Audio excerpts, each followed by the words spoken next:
عقود العمل لبولندا، هل هي حقيقية؟ هل هي مزورة؟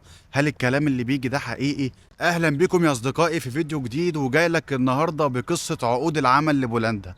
هل عقود العمل لبولندا حقيقية ولا لأ؟ طب يعني إيه عقد عمل أساسا؟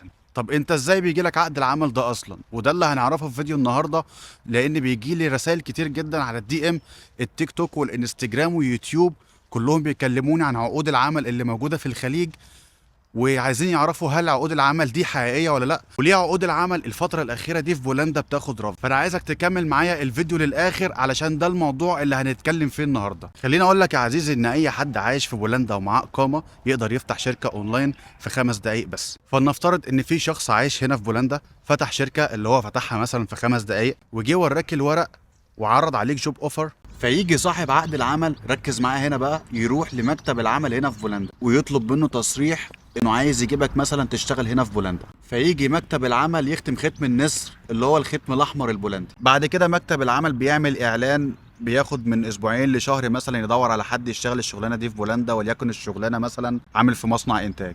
ولو ما لقاش حد بيجي لك عقد العمل لحد كده تمام. وبكده نستنتج يا عزيزي ان عقود العمل حقيقيه 100%. بعد كده بيبعت لك عقد العمل وعليه الختم الاحمر البولندي، فتفكر ان انت خلاص كده هتقدر تسافر والكلام في السليم منه.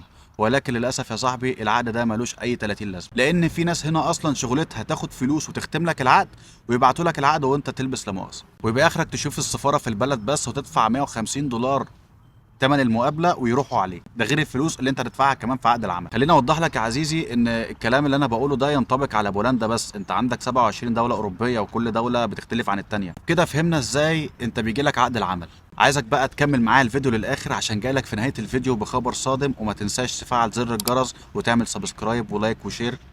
يلا بينا. لا على السفارة عملتها عليا. طيب خليني اقول لك، من ساعة الحرب اللي حصلت ما بين روسيا واوكرانيا سنة 2022، وبولندا فتحت دراعاتها للاوكران ودخلت 2 مليون لاجئ اوكراني. وطبعا الاوكران من ساعة ما جم هنا بقوا بيشتغلوا اي حاجة باي فلوس، لدرجة ان الحكومة البولندية بقت بتيجي على البولنديين لحساب الاوكران. وده طبعا هز الاقتصاد في بولندا شوية، ولكن الفترة الأخيرة دي اقتصاد بولندا يعني ما شاء الله في الارتفاع، ولكن هز برضو اقتصاد بولندا وزعل البولنديين، وبقوا البولنديين بيعانوا من بطالة في الشغل بسبب كمية الأوكران اللي اتملت في البلد، وبسبب إن الحكومة حتى يعني الحكومة البولندية كمان بقت بتظبط لهم أوراقهم وبتعمل لهم كل حاجة، و3 سنين ياخد الجنسية وده طبعا ضايق البولنديين جدا. وده معناه ايه يا صديقي؟ ان بولندا مش قادره تستقبل مهاجرين دلوقتي، خصوصا ان الاوكران فعلا عاملين مشاكل كتيره قوي هنا. وده من الاخر سبب من اسباب الرفض اللي القنصل مش هيقول لك عليها ولا حد هيقول لك عليها، ولكن هو بيديك رفض 9 و10 في الورقه وانت ما تعرفش ايه الاسباب. فانا دلوقتي قلت لك السبب الحقيقي اللي بيخلي الناس كلها تروح تاخد رفض في عقود العمل لبولندا. اما الخبر الصادم بقى يا عزيزي، ان الحكومه البولنديه دلوقتي بتشتغل على انها تلغي مكاتب العمل، يعني مش هيبقى في حاجه مكتب العمل لحد دلوقتي. لسه ما وثقوش، لسه ما ختموش القرار، ولكن هم شغالين على ده.